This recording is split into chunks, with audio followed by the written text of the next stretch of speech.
பக்தி கிளிட்ஸ் ஆன்மீக அன்பர்களுக்கெல்லாம் என்னுடைய ஆசீர்வாதத்தை தெரிவித்துக் கொள்கின்றேன். புனரபி ஜனனம் புனரபி மரணம் என்ற ஆதிசங்கர பகவத்பாதால் சொல்கின்றார். ஒவ்வொருடைய மனிதனுடைய வாழ்வு பிறப்பில் இருந்து அந்திம காலம் வரை ஒரு வாழ்வு வாழ்ந்துதான் தீர வேண்டும். நாம் நினைத்து இந்த பூமியில் பிறப்பதில்லை, நாம் நினைத்து இந்த பூமியை விட்டு விலகுவதில்லை. இடைப்பட்ட காலம் ஒரு நாடகமாக இருந்தாலும் கூட சிலருடைய நாடகத்தை பாத்தீங்கன்னா அற்புதமா இருக்கும், சிலருடைய வாழ்க்கையை பாத்தீங்கன்னா சோகம் ததும்புவதாகத்தான் இருக்கும். சிலருடைய வாழ்வை பார்த்தால் சோகமும் இன்பமும் துன்பமும் கலந்ததாக இருக்கும். அது நம்முடைய கர்மாவை பொறுத்துதான். அந்த கர்மாவின் கர்த்தா யாருன்னு பார்த்தா சனி பகவான். அதைத்தான் சொல்ல போகிறேன். இந்த சனி தசை என்று சொல்லுவார்கள். இந்த சனி தசா காலத்துல எப்படி இருக்கும் என்று நான் பார்க்க போறோம். சனி தசை அப்படின்னாலே பயந்துருவாங்க எல்லாருமே. கொஞ்சம் அடி வயிற்றுல பயம் வரும், ஒரு நடுக்கம் வரும், என்ன பண்ண போறோமோ என்றெல்லாம் யோசிப்பார்கள். பிள்ளைக்கு சனி தசை வந்து விட்டது, இல்லை எனக்கு சனி திசை ஆரம்பமாகி விட்டது என்றெல்லாம் கலங்கி போவார்கள். கவலைப்பட வேண்டாம், சனி திசையை பார்த்து கவலைப்பட வேண்டாம்.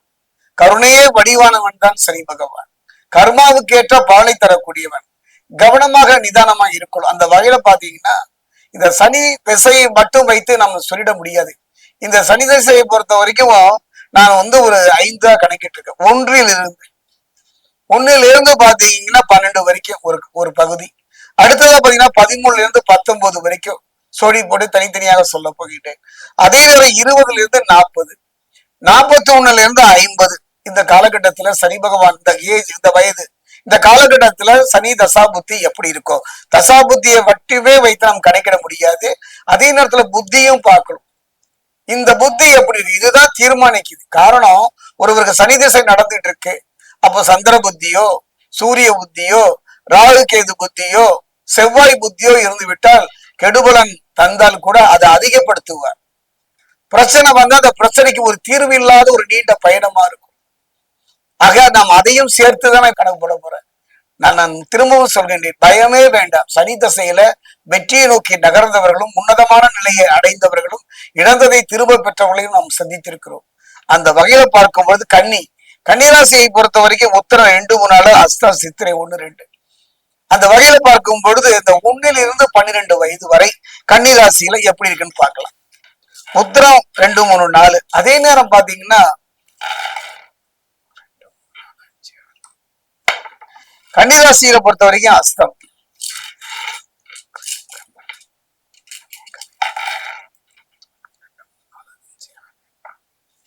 கன்னிராசிகளுக்கு கூட சித்திரை 1, 2.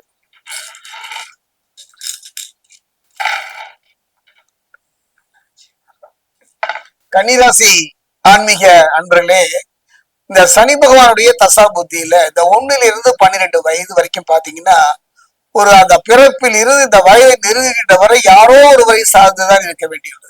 தாய் தந்தையரை சார்ந்து இருக்க வேண்டிய ஒரு காலகட்டம். இந்த காலகட்டத்துல இந்த குழந்தையை பொறுத்த வரைக்கும் உண்மையை சொல்வது கசப்பாக இருந்தாலும் கூட அது மருந்தாகத்தான் இருக்கும். அந்த வகையில பார்க்கும்போது கன்னிராசியில் இருப்பவர்களை பொறுத்தவரை அந்த பெற்றோர், சிலருக்கெல்லாம் அந்த பெற்றோரை பிரிந்து வாழ்கின்ற ஒரு சூழ்நிலை. அதாவது இப்படிப்பட்ட ஒரு கடுமையான கஷ்டம் யாருக்கு வரக்கூடாது. ஒரு அனாதை போன்ற ஒரு நிலை சிலருக்கு அமையும். சிலரை பொறுத்த வரைக்கும் அன்பே வடிவமாக்கி ஒரு அற்புதமான ஒரு பெற்றோர் அமைவார்கள் அவங்களுடைய தசா புத்தியை பொறுத்து. இப்ப உதாரணமா பாத்தீங்கன்னா இந்த 1 இருந்து 12 வயசுக்குள்ள அவங்களுக்கு பாத்தீங்கன்னா சூரிய புத்தி இருந்ததுன்னா அப்பா அரசு துறையை சார்ந்து, அதாவது அப்பாவுக்கு என்ன வேலை இல்லைன்னு என்ன கலங்கி இருப்பாரு, இனி வாழ்வே இல்லையான்னு கலங்கி போய் இந்த குழந்தை. அதனாலதான் சொல்றாங்க, என் பையன் இந்த தசாபுத்தியில பிறந்தாயா நான் இன்னைக்கு நல்லா இருக்கேன். அரசு துறையில வேலை கிடைப்பதற்கும் அதே நேரம் அரசு துறையில் இருப்பவருக்கு சில சங்கடங்களை சந்திக்கின்ற சூழ்நிலை ஏற்பட்டுவிடும். அதே நேரம் ராகு புத்தியாக இருந்து விட்டால் நல்ல யோக பலன் கிடைக்கும். யோக பலன் கிடைத்தாலும் இதெல்லாம் சொல்றது நல்லா நீங்க புரிஞ்சுக்கணும். அந்த 1 வயதுல அந்த குழந்தைக்கு என்ன தெரியும், இல்ல 5 வயதுல என்னதான் தெரியும். ஆனா அதே நேரத்துல 1 இருந்து 9 அந்த 9 நெருங்கும் பொழுது அந்த குழந்தைக்கு ஒரு நல்ல கல்வி கிடைக்கும். அதாவது அடிப்படை தேவைகள் பூர்த்தி ஆகின்ற ஒரு அருமையான ஒரு காலகட்டம். இந்த காலகட்டத்துல சந்திரனுடைய புத்தி நடக்கும். ஆனால் அந்த குழந்தையினுடைய மனோநிலை கொஞ்சம் கவனமா பார்த்துக்கணும். பிள்ளைய அந்த துரு அந்த குழந்தை இருக்கும், எல்லை மீறி நடந்துக்கும். உடல் ரீதியா மன ரீதியா கவனமாக பார்க்கிற ஒரு காலகட்டம் இந்த காலகட்டம். சற்று கவனமாக நிதானமாக இருந்து அந்த குழந்தையினுடைய அறிவையும் திறமையும் உடல் மொழியிலையும் மனதையும் பாத்தீங்கன்னா ஒரு கல்வி பக்கம் திருப்பி விட வேண்டியது அந்த தாய் தந்தையருடைய கடமை. அடுத்ததா பார்த்தோம்னா 13 இருந்து 19 வயது இந்த கன்னிராசியில் இருக்கக்கூடிய அந்த ஆண் பெண் இருபாலருக்கும் இந்த சனி தசா புத்தியில எவ்வாறு இருக்கும் என்பதை இப்ப நம்ம பார்க்க போறோம்.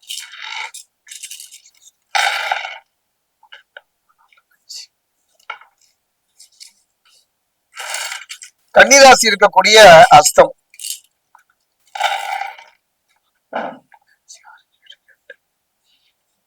கன்னிராசி இருக்கக்கூடிய சித்திரை 1, 2,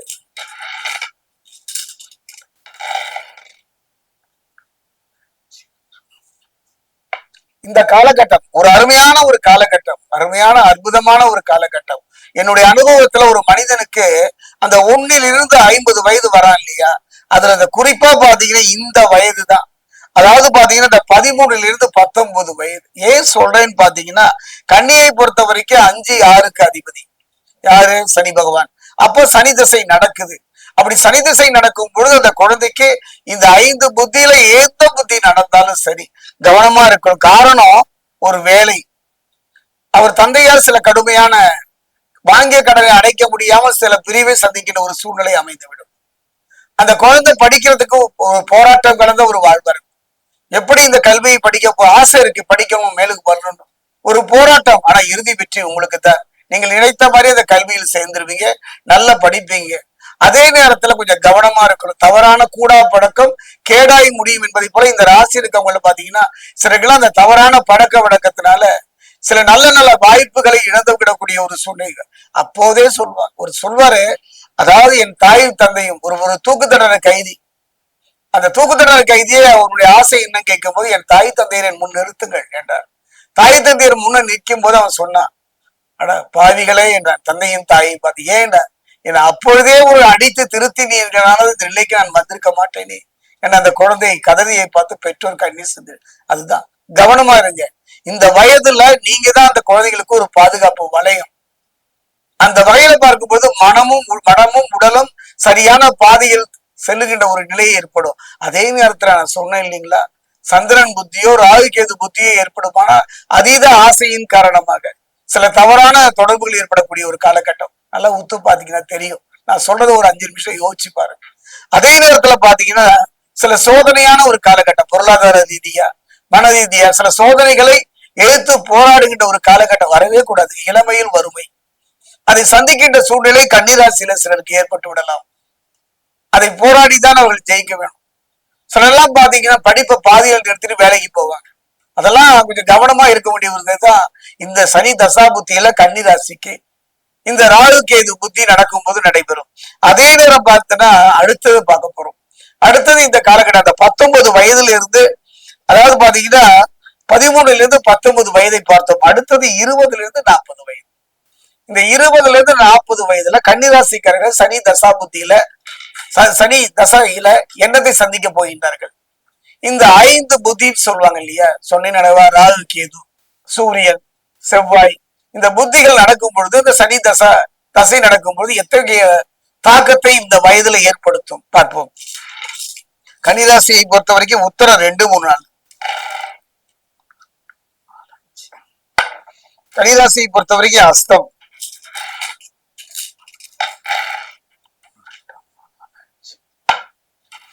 கன்னியை பொறுத்த வரைக்கும் சித்திரை 1, 2.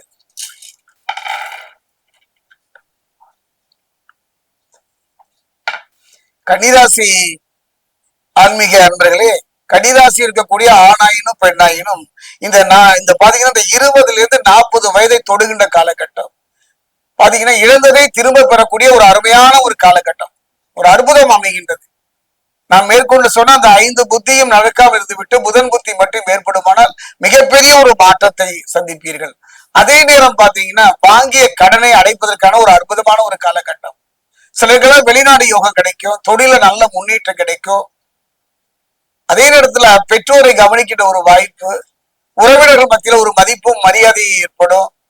இதெல்லாம் படிப்படியாக ஒரு இல்லறம் நல்லறமாக அமைவதற்கும், அதே நேரத்துல இந்த திருமண பொருத்தம்னு சொல்லுவாங்க, திருமணத்தை தேர்ந்தெடுத்தல், அது காதல் திருமணமா இருந்தாலும் பெரியவங்க பார்த்து வைத்து திருமணம் இருந்தாலும் மிக மிக கவனமா இருக்கணும். அந்த நேரத்துல நீங்க இந்த புத்தி நடக்குதான்னு பார்க்கணும். ராகு கேது புத்தியோ, சூரியனுடைய புத்தியோ, செவ்வாயினுடைய புத்தியோ, சந்திரனுடைய புத்தியை இல்லாம இருந்து விட்டாலே தப்பித்துக் கொள்ளலாம். இல்லை என்றால் அது காதல் பிரச்சனை. நாம் விரும்பியதை அடைய முடியாத ஒரு போராட்டமாக இந்த வயதுல ஒரு நிம்மதியை இழக்கிற ஒரு சந்தர்ப்பம். பூர்வீக சொத்து சம்பந்தமான சில பிரச்சனைகளை சந்திக்க வேண்டி வரும். சகோதரர்கள் மத்தியில, உறவினர்கள் மத்தியில கருத்து வேறுபாடு ஏற்பட்டு ஒரு பிரிந்து நிற்கின்ற ஒரு சூழ்நிலை ஏற்படும். குறிப்பா சொல்ல போனா அந்த கணவன் மனைவி கலத்தரம்னு சொல்லுவாங்க. கணவன் மனைவிக்குள்ள ஒரு அந்யோன்யம் பாதிக்கப்படும். சற்று கவனமா நிதானமா இருந்து விட்டாலே போதும். அதே நேரத்துல இந்த காலகட்டத்துல சத்ருன்னு சொல்லுவாங்க. தயவு செய்து இதை கவனிங்க. கன்னிராசியில் இருக்கக்கூடிய இந்த வயதுக்குரியவர்கள் எதிரிகள், அதாவது உங்களுக்கு நீங்களே எதிரியாக மாறக்கூடிய ஒரு சூழ்நிலை. எதிரிகள்லாம் உங்களுக்கு யாரும் கிடையாதுங்க. உங்க எதிரியை நீங்களே அமைத்துக் கொள்வீர்கள். அது அரசியலாகட்டும், ஆன்மீகமாகட்டும், பொது வாழ்க்கையாகட்டும். மிக பொது வாழ்க்கைக்கு வரும்போது இந்த காலகட்டத்துல இந்த கன்னிராசியில் இருக்கக்கூடிய இந்த வயதுக்குரியவர் மிக கவனமாக எச்சரிக்கையாக இருக்கக்கூடிய ஒரு காலகட்டம். அதே நேரத்துல இந்த காலகட்டத்தில் இருக்கக்கூடியவர் எதிரிகளை வென்று தன்னுடைய லட்சியத்தை அடைகின்ற சந்தர்ப்பமும் இந்த காலகட்டத்தில் அமைந்துவிடும். அருமையான ஒரு காலகட்டம் இந்த காலகட்டம் கன்னிராசிக்கு. அடுத்ததா பாத்தீங்கன்னா 41 இருந்து 50 வயது. இந்த 41 இருந்து 50 வயது எவ்வாறு இருக்கும் கன்னிராசிக்குன்னு இப்ப பார்க்க போறோம்.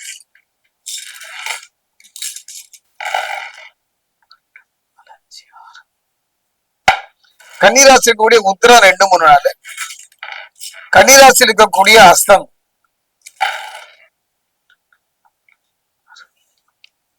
கன்னிராசி இருக்கக்கூடிய சித்திரை 1, 2.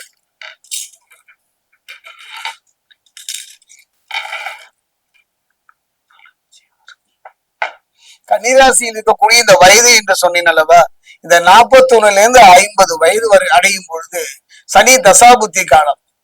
அதாவது இதுவரை வர வேண்டிய நன்மைகளை எல்லாம், இதுவரை யோகதாரன் என்று சொல்லக்கூடிய ராகு கொடுத்ததை எல்லாம் இதுவரை தடைபட்டு வந்த சனி பகவானை பொறுத்தவரை அற்புதம், அருமையான சந்தர்ப்பம். ஒரு அற்புதம். ஒரு பொண்ணு வாங்குற, ஒரு இடம் வாங்குற, ஒரு வண்டி வாகனம் வாங்குறங்கிறதெல்லாம் நல்லா அமையக்கூடிய ஒரு நல்ல சந்தர்ப்பம். அதே நேரம் பாத்தீங்கன்னா இந்த காலகட்டத்துல என்ன புத்தி நடக்குதுன்னு பார்க்கணும். அந்த வகையில பார்க்கும் பொழுது ஒரு நல்ல குழந்தைகளால, பிள்ளைகளால பெருமைப்படக்கூடிய ஒரு நல்ல வாய்ப்பு சிலருக்கு அமையும்.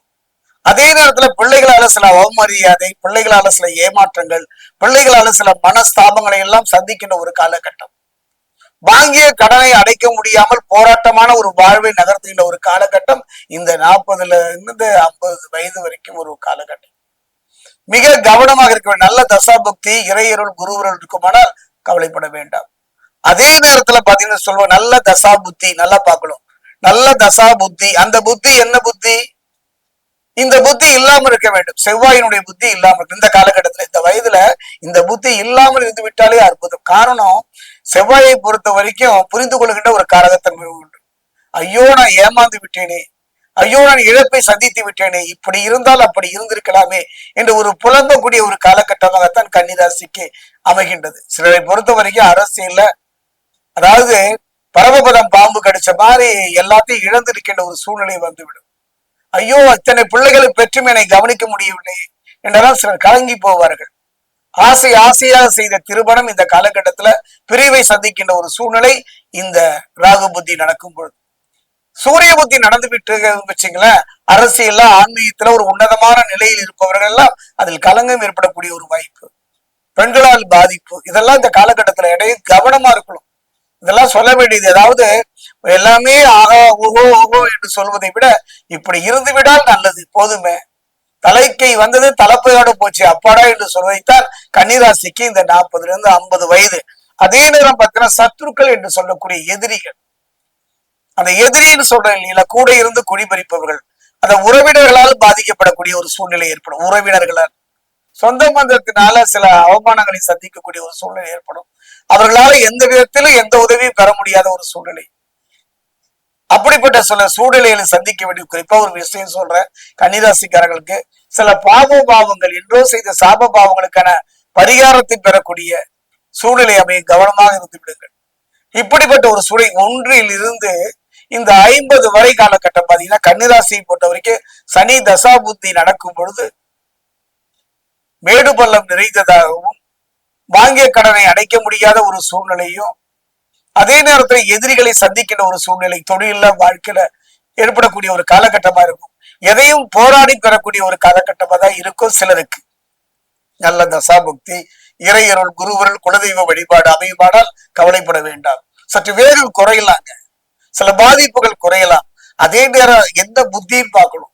அந்த புத்தி நடைபெறும் போது மிக கவனமாக இருந்து விடுது. அதைத்தான் சொல்கின்றேன். ஒரு நெருப்போ தொட்டால் சுடும், இல்ல நான் தொட்டுத்தான் பார்ப்பேன் என்பவர்களை பற்றிய கவனமாக இருந்து விட வேண்டும். கன்னிராசியை பொறுத்த வரைக்கும் சோழி பிரசனம் இதைத்தான் சொல்லுகின்றது. அதே நேரம் பரிகாரம், என்னுடைய அனுபவத்துல சனி பகவானை பொறுத்த வரைக்கும் காலில் விழுந்துட்டா போதுங்க, நெருங்கி நின்றுட்டா போதுங்க, கண்ணீரை காணிக்கையாக செலுத்தி விட்டா கூட இவனை மாதிரி ஒரு கருணை வடிவம் இல்லைங்க. கதறி நான் அரிச்சந்திரன், போராடி நான் நலன். எத்தனை துன்பங்கள், பஞ்ச பாண்டவர்களும் சனி திசையில பாடாத பாடுபட்டாங்க. நாடு இழந்து நகர் இழந்து எல்லாம் இழந்து அலைந்தார்கள், இறுதியில எல்லாம் அடைந்தார்கள். ஆனாலும் அவங்க ஒன்னே ஒரு ரகசியம், இதெல்லாம் மகாபாரத ராமாயணம் எல்லாரும் தெரியும். நான் ஒன்னே ஒண்ணு சொல்லிட்டு விடைபெறுகிறேன்.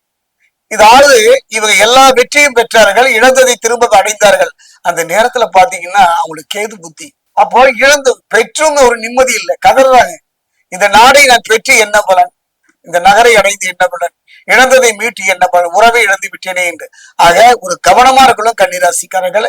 இந்த தசாபுத்தி காலத்துல நீங்க செய்ய வேண்டியது என்ன அப்படின்னு பாத்தீங்கன்னா, திரௌபதி அம்மன் தெரியும் உங்களுக்கு. நிறைய பேருக்கு அது குலதேவதை திரௌபதி, நிறைய பேருக்கு குலதெய்வம். அவருக்கு குலதெய்வமா இருக்கிறது எல்லாம் சொல்லாதீங்க. குலதெய்வம் அதாவது திரௌபதி அம்மன் ஆலயம் எங்கெல்லாம் இருக்கின்றதோ, ஏன்னா என்னுடைய அனுபவத்துல அந்த பஞ்ச பாண்டவர்களின் நகர்த்தி சென்ற ஒரு சக்தி திரௌபதி அம்மன் தான். அந்த திரௌபதி அம்மன் ஆலயம் சென்று குங்குமம் தானம் கொடுதல், நிறைய ஒரு நல்ல வாசனையான அந்த குங்குமத்தை வாங்கிட்டு வந்து அந்த குழந்தை கொடுத்து, அந்த குங்குமத்தை அந்த கோவிலுக்கு வரவங்களாம் நெத்தியில வச்சுட்டு போக போக போக உங்க வாழ்க்கையில துன்பம் இல்லை, துயரம் இல்லை. சனி பகவானை பொறுத்த வரைக்கும் ஒரு அருமையான ஒரு சக்தி உபாசகன் தான் சொல்லுவேன். கையில சூளம் வச்சிருப்பார். அந்த வகையில திரௌபதி அம்மன் எங்கெல்லாம் இருக்கின்றதோ சொல்லுங்க. அதே நேரம் பாத்தீங்கன்னா அந்த ஒரு குறிப்பிட்ட 3 சனீஸ்வரன் கோவில் நம்ம நினைக்கிறோம். 3 சனீஸ்வரன் கோவில், ஒண்ணு திருநள்ளாறு. சனி தசை நடக்கும் போது போகணும். நீங்க சனி தசை விட்ட பிறகு போறது இல்ல. சனி தசை நடந்துட்டு இருக்கும் போது ஒண்ணு திருநள்ளாறு போங்க, அல்லது குச்சனூர் போங்க, அல்லது திருத்தணி அருகே இருக்கக்கூடிய பாதசனீஸ்வரர் ஆலயம் செல்லுங்கள். இந்த 3 ஆலயங்களை தயவு செய்து இந்த சனி திசை காலத்துல மறந்து விடாதீங்க.